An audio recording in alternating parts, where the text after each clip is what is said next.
오늘 이 시간 우리에게 주시는 하나님의 말씀 역대상 1장 28절에서 33절의 말씀이 되겠습니다. 1장 28절에서 33절에 있는 말씀 한 목소리로 합독하시겠습니다. 아브라함의 자손은 이삭과 이스마엘이라. 이스마엘의 족보는 이러하니 그의 맏아들은 느바 요시요, 그 다음은 게달과 아부엘과 밉삼과 미스마와 두마와 마사와 하닷과 데마와 여둘과 나비스와 게드라마라. 이들은 이스마엘의 자손이라. 아브라함의 소실 그두라가 낳은 자손은 시므란과 욕산과 무단과 미디안과 이스박과 수아요. 욕산의 자손은 스바와 드단이요. 미디안의 자손은 에바와 에벨과 한옥과 아비다와 엘다아니. 이들은 모두 그드라의 자손들이라. 아멘. 오늘 우리가 읽은 역대상 1장 28절로부터 33절에서는 이제 아브라함의 그 후손들에 대한 언급이 되겠습니다. 특별히 우리가 지난 27절까지 결국은 아담으로부터 노아와 셈을 거쳐서 그리고 그 아브라함까지 이어지는 족보, 그래서 1절로부터 27절까지 족보의 목적은 결국 아브라함이 아담으로부터 기인되어졌고 온 민족과 동일한 그런 근원을 가지고 있으며, 창세기 12장에서 하나님께서 아브라함의 열국의 아비가 되겠다고 약속하신 그 약속의 어떤 근거가 되는 그런 족보가 오늘 주시는 이 말씀이 되겠습니다. 이제 오늘 28절로부터 33절까지는 이제 아브라함의 자손들에 대해서 이삭, 이스마엘 그리고 그둘라, 이 세 사람의 후손들에 대해서 언급을 하고 있습니다. 특별히 오늘 우리가 주시는 28절로부터 33절까지에서 왜 아브라함의 자손에서 이삭을 이어지는, 야곱으로 이어지는 그 유다 지파에 대해서 언급하는 것 대신에 오늘 주시는 이 본문처럼 이스마엘에 관한 언급을 하고 있는가라고 하는 그 질문에 대해서 우리는 무엇보다도 이 당시에 이 이스마엘 자손과 그리고 또 그둘라를 언급하지 않을 수 없는 그런 어떤 상황이 있었다라고 하는 것을 우리가 짐작할 수 있습니다. 그 상황이라고 하는 것은 다른 것이 아니라 당시의 국제 정세 혹은 정치적 그런 목적, 그런 것 때문에 어쩔 수 없이 그 이스마엘 그리고 그둘라의 족보 후손들에 대해서 언급할 수밖에 없다라고 하는 것을 우리가 기억을 하시면서, 마찬가지로 이 족보에서 특히 아브라함의 자손들에 관한 이 족보가 근본적으로는 창세기에 있는 족보를 인용하는 것이지만 이 역대기서에서 특별히 이 족보들을 강조하는 것은 바로 이 족보를 기록할 수밖에 없는 어떤 국제적 정황이 있다라고 하는 것을 우리는 기억하셔야 되겠습니다. 오늘 주시는 28절로 33절에 보면 아브라함의 자손 브네이 아브라함 이렇게 해서 이삭과 이스마엘 이렇게 기록이 되어져 있고, 원래는 이스마엘, 이삭이지만 역대기 역사가의 입장에서는 아브라함에게 있어서 이삭을 통해서 가는 것이 후사이고 하나님의 약속의 성취이다. 그래서 이삭을 먼저 언급했고, 그러면서 29절로부터 31절까지가 이제 이스마엘의 그 자손들에 대해서 언급을 하고 있습니다. 그런데 29절에 보게 되면 이 역대기서의 족보는 브네이 누구누구, 즉 브네이 아브라함 이런 식으로 기록되어져 있는데 29절에서는 시작이 이스마엘의 족보다 이렇게 시작을 합니다. 그래서 엘레 톨도탐 이렇게 기록이 되어 있고, 그 다음에 끝에 가서는 엘레 햄 분의 그 이스마엘 또는 분의 그드라 뭐 이렇게 기록이 되어 있어서 이 족보라고 하는 것이 다시 한번 29절과 32절에 강조되어져 있는 것은 일반적인 다른 것과는 좀 차이가 있다. 그래서 이런 그 약간 형식적 차이가 등장하는 것에 대해서 29절로부터 33절까지의 이스마엘과 그드라의 족보는 그 어쩔 수 없이 아브라함의 후손의 족보 속에 첨가되어진 것이다, 이런 주장을 합니다. 항상 성서를 이해할 때 많은 성서학자들이 일반 성경 독자들이 생각하지 못하는 여러 가지 가설이나 설명들을 제시하는데, 그것의 가장 큰 출발은 소위 그 병행하는 본문이 있을 때 그 차이점을 설명하기 위한 것이다. 그래서 28절에 분의 아브라함 이렇게 시작하는데 왜 이스마엘에는 그 엘레 톨도탐 이렇게 하고 끝에 가서 엘레 분의 이스마엘 이런 방식을 취하고 있느냐, 하나의 독립적인 단위 29절로 31절 그리고 32절 33절, 그래서 두 개의 단위가 아브라함의 자손 이삭 그 다음에 이스마엘 이렇게 되어지고 거기에 첨가되어진 것이다 라고 하는 것이 일반적인 그런 설명이 되겠습니다.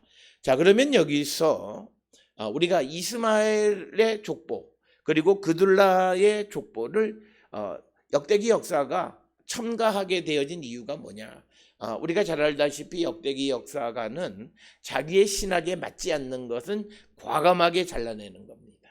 따라서 우리가 이제 왕조시대 때로 가게 되면 열왕기서에 기록되어 있거나 사무엘서에 기록되어 있는 것들 가운데에 역대기서에서 생략한 것들이 많이 존재한다라고 하는 것은 우리가 잘 알고 있습니다. 그래서 자기의 신학에 맞지 않는 것을 잘라내는데 오늘 주시는 29절로부터 33절까지는 하필이면 이스마엘이나 그둘라, 특히 오늘 주시는 이 본문의 말씀에서 이 그둘라에 대해서는 이 아브라함의 첩이다 이렇게까지 언급을 하면서 이들을 기록하고 있는 이유가 무엇일까라고 하는 겁니다. 특별히 29절로부터 31절은 이스마엘의 그 후손들은 주로 유다의 남쪽 지역에 거주하는 그런 민족들, 족속들이 되겠습니다. 그리고 이들은 주전 5세기 4세기 페르시아 제국 말기경에 그리고 마케도니아의 알렉산더가 이 지역을 지배하는 그 초기 시대 5세기 4세기경에 유다 남쪽에 있는 소위 에돔과 그리고 이 이스마엘의 후손들이 유다를 괴롭히고 유다의 영토의 일부를 그들이 점령하는 일이 벌어졌습니다. 특별히 우리가 에돔은 이두메아라고 하는 것, 신약시대 때까지 이어지는 이두메아가 바로 이 시기경의 세력을 확장하던 그런 때였습니다. 그렇기 때문에 이 이스마엘 에서와의 관계 그리고 이 이스마엘과의 관계를 무시할 수가 없다라고 하는 거죠. 그래서 34절에 보게 되면 에서 자손에 관한 이야기도 언급하고 있는 것이 바로 그런 이유이다라고 하는 거죠. 원래는 우리가 이 아브라함으로부터 시작해서 이삭 바로 그 이스라엘 야곱의 후손으로 2장 1절로 넘어가는 것이 자연스러운 그런 것임에도 불구하고 에돔에 관한 이야기들이 이제 34장 이후에 길게 언급이 되어져 있을 뿐만 아니라 이스마엘에 관한 족보들도 굳이 이 족보 속에 기록하고 있는 것은 유다 왕국이 페르시아 이 시대 말 그리고 주전 4세기 말 그리스가 이 지역의 헤게모니를 점령했을 때, 특히 알렉산더 대왕이 이 지역의 헤게모니를 가지고 있었을 때 유다의 남쪽 지역의 위협적인 세력이 바로 이스마엘의 후손이면서 에서의 후손인 에돔, 즉 이두메아가 그 세력을 확장하고 있었던 시대이다.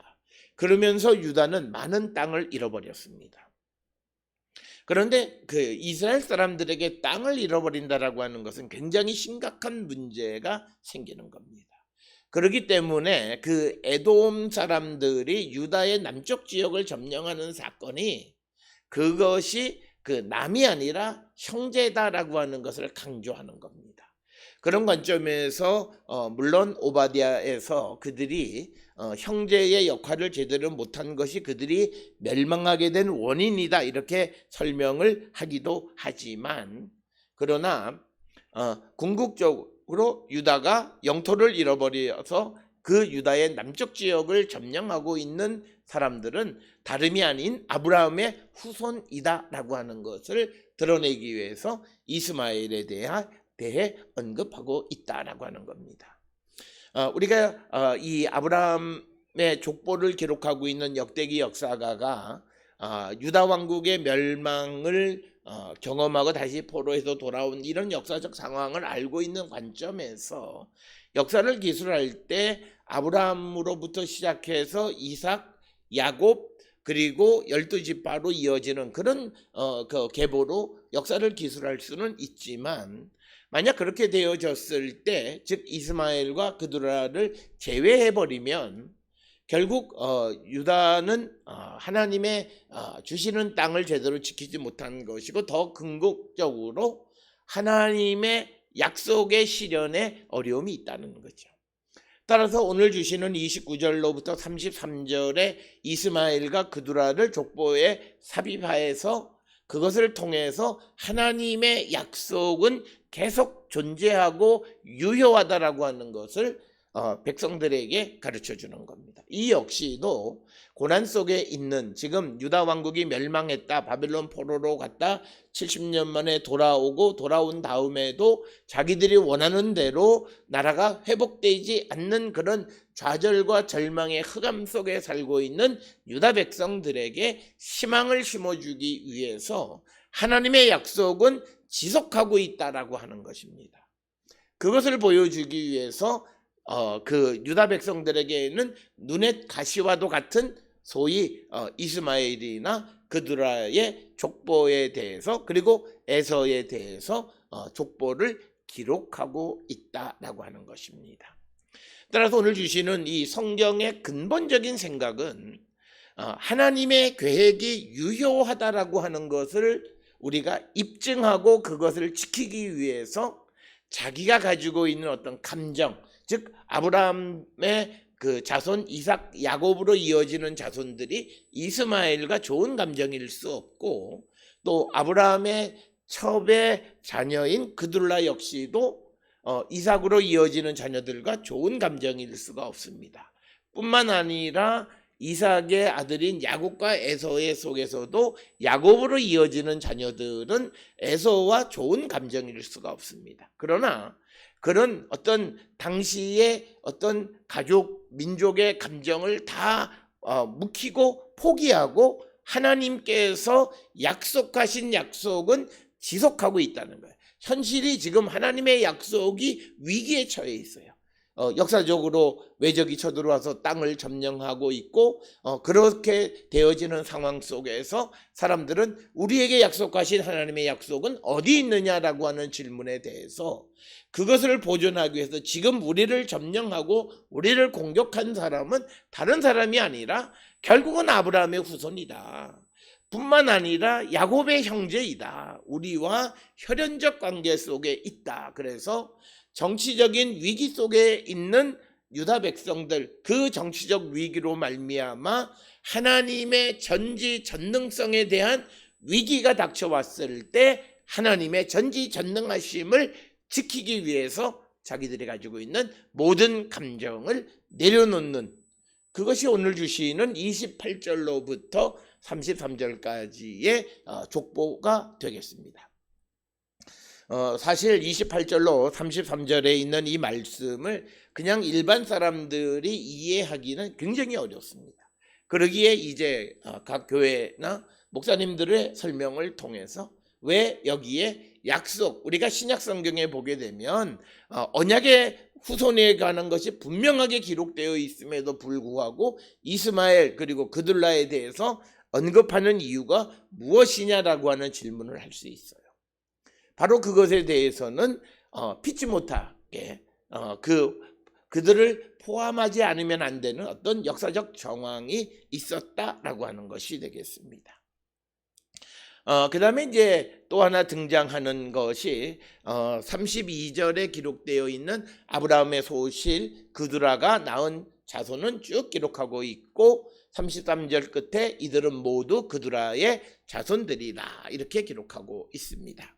특별히 오늘 주시는 32절, 33절에서는 이것은 창세기 24장 1절로부터 4절에도 기록이 되어 있는데 특히 그두라 오늘 주시는 본문의 말씀에서는 소실로 이렇게 번역이 되어 있습니다. 그래서 이 히브리어로는 필레게시라고 하는 첩이라고 하는 단어를 썼어요. 그러나 창세기 25장에 보게 되면 그리고 25장 1절에서는 이샤 즉 소실 이 부인이라고 하는 두 번째 부인이라고 하는 그런 개념으로 부인이라고 하는 개념으로 단어를 사용했습니다. 그러니까 창세기에서는 그두라가 아브라함의 또 다른 부인인 거예요. 그러나 역대기 역사서에서 볼 때 그는 소실인 거예요. 그래서 필레겟이라고 하는 첩이라고 하는 단어를 사용했는데 그러면 첩의 자녀인 그두라 첩인 그두라의 자녀들을 언급한 이유는 무엇인가라고 하는 것입니다. 이것은 우리가 성경에 특히 역대기서에 첩의 족보 안에 첩에 대한 언급이 있는 것이 그렇게 많지 않아요. 서너 군데밖에 안 돼요. 오늘 우리가 읽은 역대상 1장 32절에 그두라가 첩으로 기록되어 있고 두 번째 첩은 역대상 3장 9절에 다윗에게 소실의 아들이 있었다라고 해서 이름은 없는 소실에 관한 기록이 등장하고 또 역대상 2장 48절 49절에 갈렙의 소실 마아가라고 하는 사람이 등장하고 있고 그리고 역대상 7장 14절에 길르앗의 아버지 마기를 낳아준 아람 여인 역시 소실로 기록이 되어져 있습니다. 이처럼 잘 기록하지 않는데 특별히 이 그두라 그리고 나머지 그 소실의 자녀들을 기록한 것은 다 목적이 있는데 32절 33절에서 소실 그두라의 후손을 언급한 이유가 무엇이겠는가라고 하는 것에 대해서 주전 5세기 4세기 경에 유다가 소위 그두라의 후손들이 주도하는 어떤 국제무역 아라비아 지역에서 지중해 연안으로 가는 국제무역을 하지 않을 수 없는 상황에 처하게 됐다는 거죠. 그래서 그두라와 접촉하게 되는데 근본적으로 이방 사람과의 접촉이라는 것은 문제가 되는 거예요. 그런데 이 그두라는 이방은 아니라 아브라함과 혈연적 관계에 있는 사람이라고 하는 것을 드러내서 현재 행하는 소위 국제 교역으로 인한 이방 사람들과의 접촉을 합리화시켜주는 것이 오늘 주시는 아브라함의 소실 그두라의 족보를 삽입한 이유가 되겠다라고 하는 겁니다. 특별히 바벨론 포로에서 돌아온 이후에 많은 사람들은 이제 모세의 율법으로 이 나라를 다시 세우려고 하는 그런 원리주의적인 그런 입장을 가지고 있는 사람들이 등장하게 되어지고 그로 말미암아 이방과 교역을 한다라고 하는 그런 자체가 용납되기가 매우 어려운 상황입니다. 우리가 잘 아는 느헤미야서에 보게 되면 안식일에 물건을 파는 그런 사람들이 등장하거나 뭐 이런 것들에 대한 부정적인 입장을 갖는 것과 마찬가지로 피할 수 없는 상황인데 그러나 그것이 율법과 어떤 문제가 발생했을 때 이것을 해소하는 방식이 우리가 접촉하는 그 아라비아 지역의 사람들은 이방 사람이 아니라 아브라함과 혈연적 관계에 있는 사람이라고 하는 것을 말해줌으로 말미암아 그것에 대한 어떤 부정적 입장을 해소시켜주는 목적이 오늘 주시는 32절 33절의 말씀이 되겠고, 이 족보는 결국은 우리가 바울이 복음을 전하기 위해서 때로는 율법 있는 자처럼 또는 이방인처럼 또는 율법 없는 자처럼 어떻든 생명을 구원하기 위한, 그래서 오늘 주시는 이것은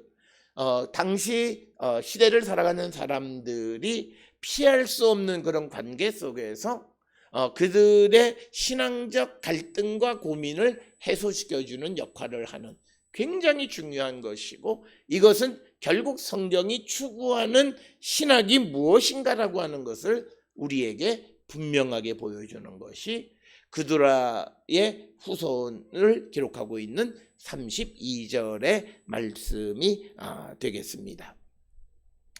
그렇기 때문에 오늘 우리가 읽은 28절로 33절에 등장하는 아브라함의 그 후손과 소실의 자녀들에 대한 언급은 매우 중요한 것이다 라고 하는 것입니다.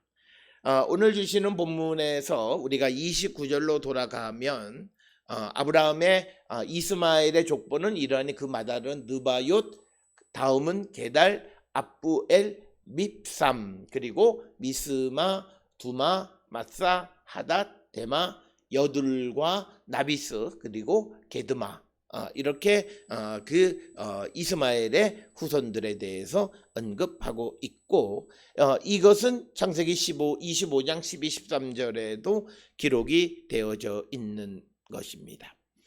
오늘 주시는 이스마엘의 첫 번째 아들인 느바옅에 대해서는 나바티아와 동일하다 이렇게 우리가 이해하고, 이 느바옅은 아수르바니팔 왕이 아랍을 공격할 때 등장했던 그런 민족으로 우리가 이해합니다. 그 다음에 등장하는 그 게다르라고 하는 것은 케다르, 즉 아라비아 북쪽에 위치한 부족으로 우리가 창세기 25장 13절이나 또는 이사야 21장 16절 등에 보면 이스마엘과 관계 있는 것이 바로 게달로 이렇게 기록이 되어 있습니다. 그 다음에 이제 압부엘이라고 하는 그 사람들은 디글랏빌레셋 3세 시대에 이집트 국경을 담당했던 이디빌루가 혹은 이디바일이 아마 이들이 아니겠는가 이렇게 주장하고, 그 다음에 밉삼이라고 하는 것은 정확하게 무엇인지를 알 수 없지만 히브리어의 향료를 뜻하는 보셈이라는 뜻을 갖고 있는 것과 관련이 있어서 밉삼은 아마도 향신료 무역과 관계된 민족일 것이다 이렇게 추정을 합니다. 우리가 족보에 대해서 사람들이 관심을 갖지 않는 이유는 바로 29절에 등장하는 것은 느바옅, 게달, 압부엘, 밉삼, 도대체 이것의 정체가 무엇인가에 대해서 알기 어렵고, 그리고 많은 주석서들에 대해서 언급하고 있는데 많은 것들이 정확하게 역사성 있게 입증하고 설명하지 못하는 이야기들이 많다라고 하는 겁니다. 그래서 사람들이 이 족보에 대해서 관심을 갖지 않는데, 결국 이 이스마엘 족보들은 밉삼 같은 경우에는 이집트 국경적, 즉 유다의 남쪽 지역에 위치하고 있었던 사람들이었다라고 하는 것을 알 수 있고, 그 다음에 미스마라고 하는 30절에 등장하는 사람들은 이들은 아라비아에 위치하고 있는 세벨 미스마에서 제벨 미스마가 이 미스마가 아니겠는가 이렇게 봅니다. 그 다음에 이제 두마라고 하는 것도 이사야 21장 11절에 등장하는데 아주 매우 중요한 어떤 그 오아시스가 있는 곳이 이 두마가 아니겠는가 이렇게 생각하고, 또 이 마사라고 하는 것은 잠언 30장 1절이나 31장 1절에 기록되어 있지만 그러나 정확하게 어디인지는 알 수 없고, 또 하닷으로 등장하는 것은 이것은 지명이 아니라 어쩌면 아랍의 개인 이름일 수 있다라고 하는 겁니다. 그래서 어떤 이들은 이 하닷을 하다드라고 하는 것으로 번역하기도 한다. 그 다음에 이제 대마는 드단 북동쪽에 위치하고 있는 오아시스이고, 이사야 21장 14절이나 예레미야 25장 23절에도 언급되는 그런 지역들. 그래서 이 이스마엘의 후손들은 유다의 남쪽과 아라비아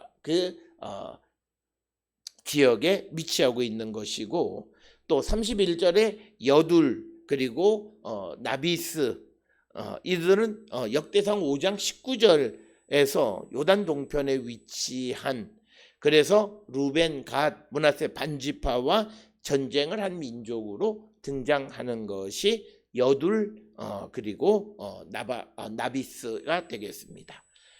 그 다음에 마지막으로 게드마는 정확하게 위치가 알 수 없지만 게드마라고 하는 말의 의미는 동쪽으로, 그래서 유다를 중심으로 동쪽 그 아라비아 사막 쪽에 위치하고 있는 어떤 부족으로 이해됩니다. 그래서 오늘 주시는 29절로 31절은 이 이스마엘은 아라비아와 유다 남쪽 지역을 이 남쪽 지역에 거주하는 민족들의 또는 지명이 등장하게 되어지고, 그래서 이스마엘의 후손들이 그 지역의 헤게모니를 가지고 있다. 이것을 언급하는 것은 바로 이들이 유다의 남쪽 지역을 점령해서 유다 땅을 점령하게 되어지므로 유다 백성들에게는 하나님의 약속과 전지전능함에 대해서 위기감을 갖게 되어졌을 때 이 이스마엘도 아브라함의 후손으로 포함함으로써 지금 유다의 땅의 일부를 점령하고 있는 그런 이스마엘의 후손이나 에돔의 후손들은 결국 아브라함의 후손으로 우리의 혈연이기 때문에 이방에게 땅을 빼앗긴 것이 아니고 하나님의 약속은 지속되어지고 하나님의 전지전능하심에는 아무런 문제가 없다라고 하는 것을 드러내주 보여주는 것이 29절로부터 31절의 이스마엘 족보의 의미가 되겠습니다. 이어지는 32절에 아브라함의 소실 그두라에 관한 그 후손에 대한 이야기입니다. 앞에서 말씀을 드렸듯이 이것은 창세기 25장 1절부터 4절에서도 기록되어져 있고, 아브라함의 소실이라고 하는 필레게시라고 하는 단어를 쓴 것은 창세기 25장 1절에서는 이샤, 즉 첩으로 우리가 후처로 기록하고 있는 것을 역대기 역사에서는 필레게시라고 하는 그 첩으로 번역을 한 것은 분명한 신명기 사가의 입장을 보여주는 겁니다. 그렇지만 그 그두라를 포함하지 않을 방법이 없는, 어떤 포함해야만 하는 시대적인 정황은 앞에서 설명드린 당시의 아라비아 지역과의 이 중개 무역을 하는 유다 남쪽 지역을 통과하는 그런 중개 무역을 지중해까지 가서 그것을 이제 중개 무역하는 일을 함으로 이 그두라의 후손들과 접촉할 수밖에 없다는 거죠. 그런데 문제는 그 이방과의 접촉의 이 정당성에 대한 신앙적 질문에 대한 대답이 바로 그들은 아브라함의 역시 혈연적 관계 속에 있는 자들이다라고 하는 것을 강조합니다. 우리가 잘 알다시피 이 그두라라고 하는 것은 향 혹은 아첨 이런 의미입니다. 그래서 어떤 이 중세의 랍비들은 특히 우리가 잘 아는 그 라쉬라고 하는 랍비는 이 그두라가 하갈이다 이렇게 주장하는 사람들도 있지만, 그러나 그것은 잘 받아들여지지 않습니다. 만약에 이게 하갈이라면 이게 이스마엘 말고 이스마엘의 후손과 같아야 되는데 그렇지 않기 때문에 그 주장은 받아들여지지 않는다라고 하는 것입니다.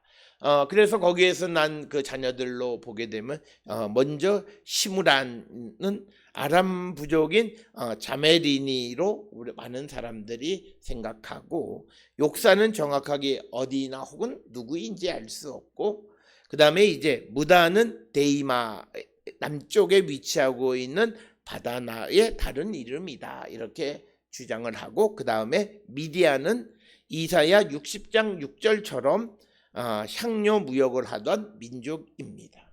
그리고 이스박은 시리아 북쪽 지역 야스북 부족을 의미하고, 그리고 또 이 수아는